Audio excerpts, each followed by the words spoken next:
Paano kung ang isang propesya na ginawa ilang dekada na ang nakalipas ay malapit ng matupad? Matagal bago pa sumikat ang modernong astrology trends at mga viral na hula, may isang misteryosong lalaki na nagngangalang Edgar Cayce ang nagsalita tungkol sa mga sandali sa hinaharap kung kailan ang ilang tao ay makakaranas ng napakalakas na pagbabago sa kanilang kapalaran. Kilala bilang ni Sleeping Prophet, gumawa si Cayce ng libu-libong prediksyon habang nasa isang parang trance na estado, at marami sa mga ito ang kalaunan ay ikinagulat ng mundo. Ngunit kabilang sa kanyang mga pangitain ang isang nakakakilabot na ideya na darating ang isang tiyak na panahon kung kailan-ilan lamang na tao na ginagabayan mismo ng mga bituin ang papasok sa isang pambihirang landas. At ayon sa propesyang ito, maaaring ang taong 2026 ay nakalaan para sa 3 zodiac signs na pinili ng tadhana. Si Edgar Cayce ay hindi isang ordinaryong tao. Ipinanganak noong huling bahagi ng ika-19 na siglo, naging isa siya sa mga pinakamisteryosong personalidad sa makabagong kasaysayan ng espiritualidad. Kalaunan ay tinawag siya ng mga tao sa buong mundo na Sleeping Prophet dahil sa kakaibang paraan kung paano lumilitaw ang kanyang mga pangitain. Sa tuwing pumapasok si Cayce sa isang malalim na parang trance na pagtulog, nagagawa niyang magsalita tungkol sa mga pangyayaring lampas pa sa kanyang panahon, nagbibigay ng libu-libong prediksyon tungkol sa kalusugan, mga pangyayari sa mundo, at sa hinaharap ng sangkatauhan. Ang mas lalong nagpasikat sa kanyang kwento ay ang katotohanang marami sa mga prediksyong ito ang tila nagkatotoo kalaunan. Dahil dito, nagsimulang pag-aralan ng mga mananaliksik at mga taong naghahanap ng espiritual na kaalaman ang kanyang mga readings ng may matinding kuryosidad. Sa dami ng mga pangitain na kanyang ibinahagi, may ilan na nagsasalita tungkol sa mga sandali sa kasaysayan kung kailan ang mismong kapalaran ay magbabago. At ayon sa mga nag-aral ng kanyang mga gawa, ang mga darating na taon, lalo na ang 2026, ay maaaring magdala ng isang makapangyarihang turning point para sa ilang individual na ginagabayan ng mga bituin. Ang nakalimutang propesya. Sa loob ng maraming taon, ang mga readings ni Edgar Cayce ay maingat na naitala at iningatan ng mga taong naniniwala na ang kanyang mga pangitain ay naglalaman ng mga mensaheng nakalaan para sa hinaharap. Habang ang ilan sa kanyang mga prediksyon ay nakatuon sa kalusugan at personal na gabay, ang iba naman ay tila naglalarawan ng malalakas na pagbabago sa mismong mundo. Ayon sa ilang interpretasyon ng kanyang mga readings, nagsalita si Cayce tungkol sa mga panahon kung kailan ang kapalaran ng sangkatauhan ay makakaranas ng biglaang pagbabago, mga sandali kung kailan ang enerhiya ng mundo ay tahimik na magsisimulang magbago. Iminungkahi niya na ang mga pagbabagong ito ay hindi mararamdaman ng lahat sa parehong paraan. Sa halip, may ilang individual na mas malakas na makakaramdam ng mga pagbabagong ito, na para bang ang mismong universo ang gumagabay sa kanila patungo sa isang bagong landas.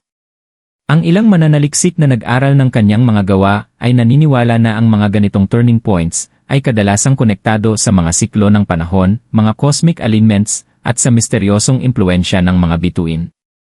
Sa mga ideyang ito ay may isang kapanapanabik na posibilidad. Ipinahiwatig ni Cayce na darating ang panahon kung kailan ang isang maliit na bilang ng mga tao na ginagabayan ng kanilang mga zodiac sign ay makakaranas ng isang hindi inaasahang paggising sa kanilang buhay. Ang mga oportunidad ay lilitaw, ang mga pintuan ay magbubukas, at ang direksyon ng kanilang kapalaran ay maaaring biglang magsimulang magbago.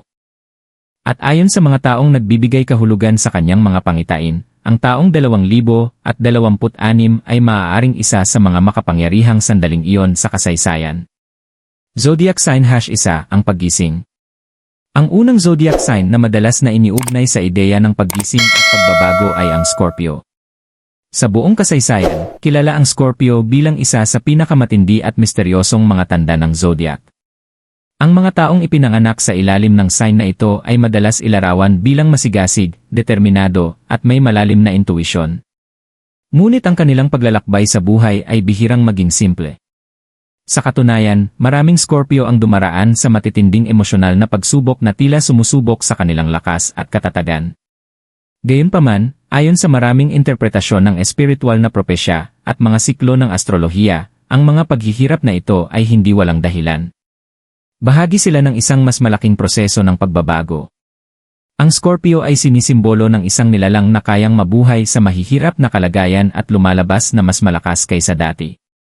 Dahil dito, madalas sabihin ng mga astrologer na ang Scorpio ay nagdadala ng enerhiya ng muling pagsilang, ang kakayahang bumangon muli matapos ang pinakamahihirap na sandali ng buhay.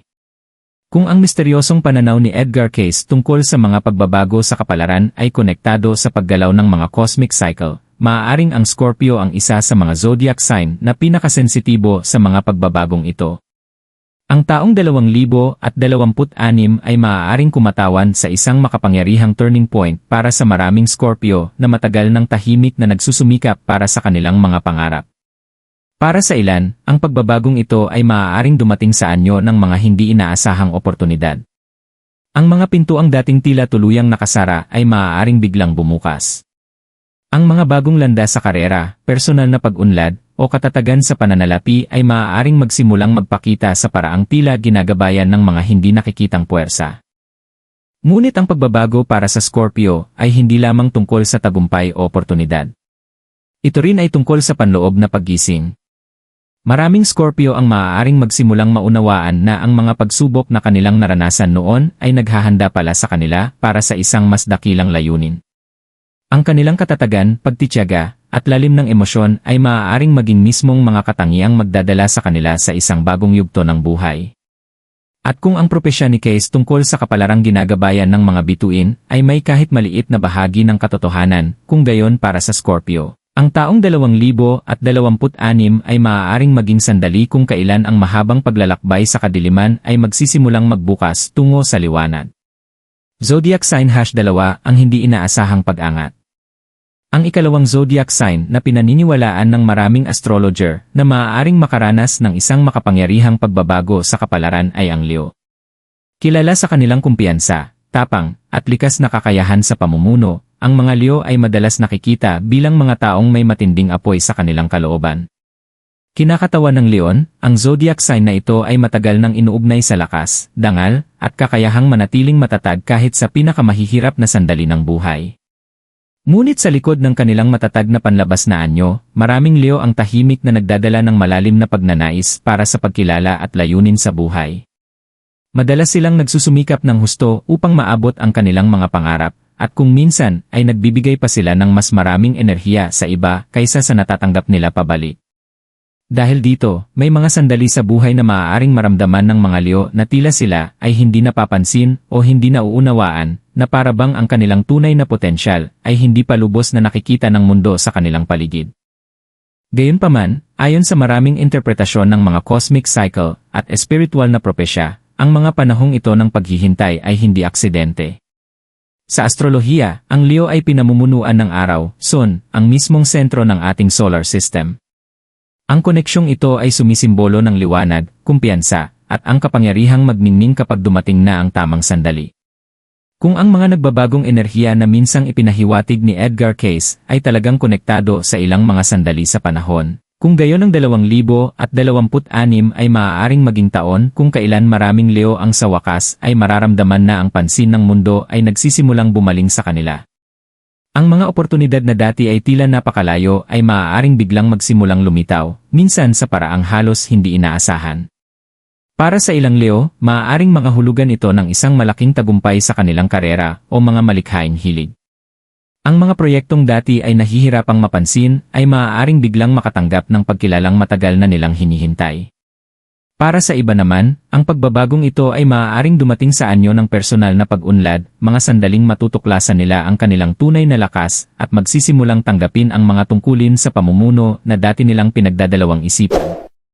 Ang nagpapaka-interesante sa paglalakbay ng Leo ay ang katotohanang ang kanilang pinakamalaking kapangyarihan ay madalas lumilitaw pagkatapos ng mga panahon ng matinding pagtitiyaga.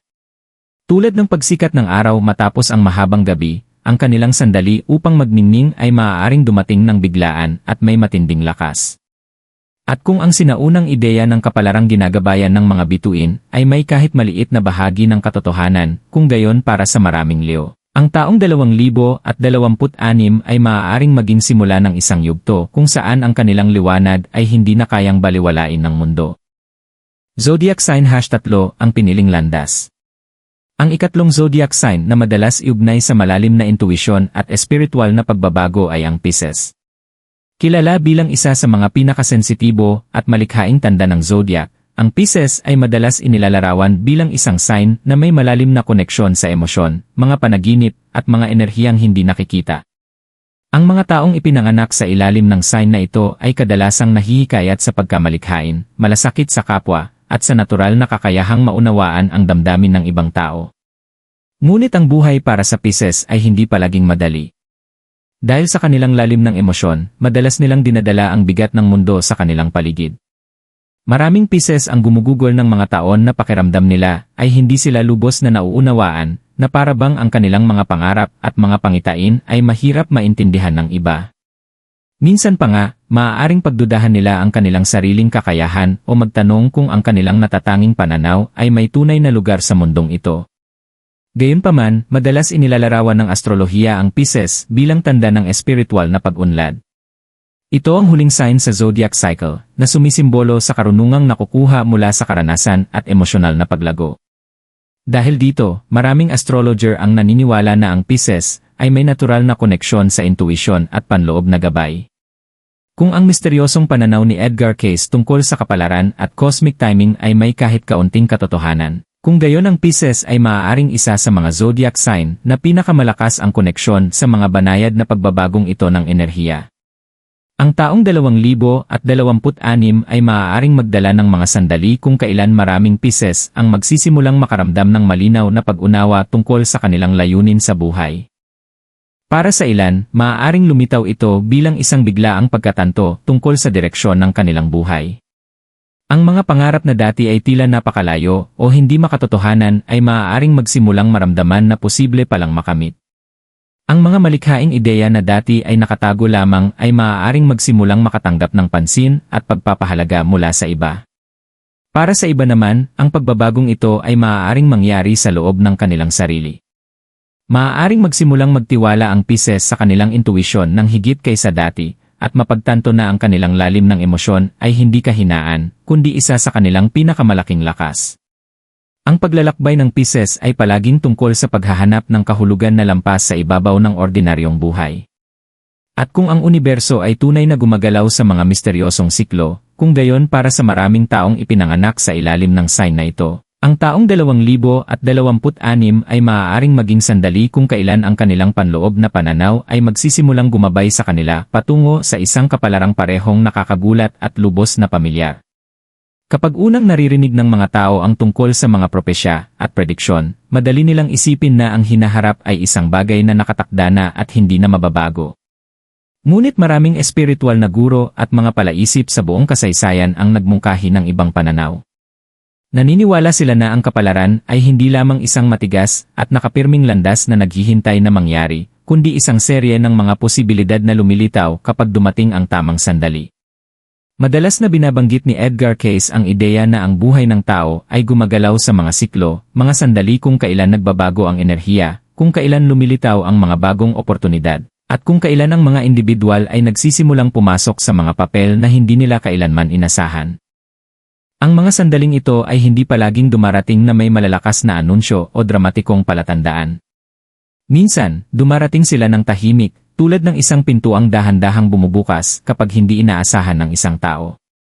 Para sa mga sumusunod sa astrolohiya at simbolismong kosmiko, ang ideya na ang ilang zodiac sign ay maaaring makaranas ng makapangyarihang turning points sa mga partikular na taon ay bahagi ng isang mas malaking paniniwala tungkol sa mismong universo. Ang mga bituin, mga planeta, at ang mga siklo ng panahon ay matagal nang itinuturing na mga refleksyon ng mas malalim na mga pattern na gumagabay sa karanasan ng tao. Pipiliin man ng isang tao na maniwala sa propesya o tingnan lamang ang mga ideyang ito bilang simbolikong inspirasyon, nananatiling makabuluhan ang mensahe. Ang bawat tao ay nagtataglay ng potensyal para sa pagbabago, paglago, at transformasyon. At marahil iyon ang pinakakamangha-manghang ideya sa likod ng misteryosong mga pangitain ni Cayce. Nasa loob ng daloy ng panahon, may mga sandali kung kailan tahimik na tinatawag ng kapalaran ang ilang tao upang humakbang pasulong. At para sa ilan, ang taong 2026 ay maaaring isa sa mga sandaling iyon.